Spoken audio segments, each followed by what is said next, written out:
विषयः सामवेदीयलक्षणग्रन्थाः। प्रस्तोत डॉक्टर मुरलीकृष्णश्रौती चेन्नै। अत्र प्रतिपाद्यविषयाः उपोद्घातः वेदानां विभागः। तत्र गीतिषु सामाख्या इति सामवेदस्य प्रसिद्धिः। साम्नि ये मन्त्राः ते स्वतन्त्राः इति प्रतिपादनम्।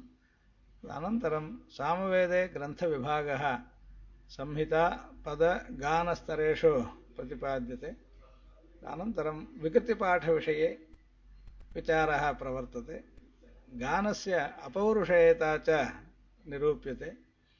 तदनु ब्राह्मणभागविवरणं तत्र अष्टविधब्राह्मणानां विस्तरशः प्रतिपादनं, प्रयोगफलविशेषादयश्च तत्र प्रस्तूयन्ते। अनन्तरं श्रौतसूत्रे वेदाङ्गग्रन्थविषये च साम्नां स्थितिः विव्रियते।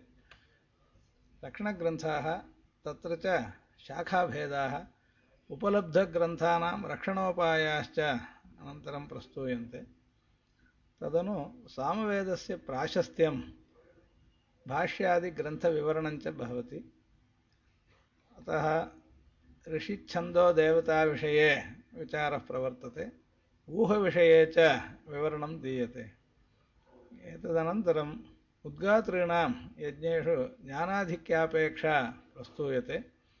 दृष्टान्तार्थं सामद्वयस्य अर्थप्रतिपादनं गानेन साकं भवति। सेतुषामगानस्य प्रथमम्, अनन्तरम् आदित्यशुक्रियसामस्य साम्नः अर्थवर्णनं गानेन साकं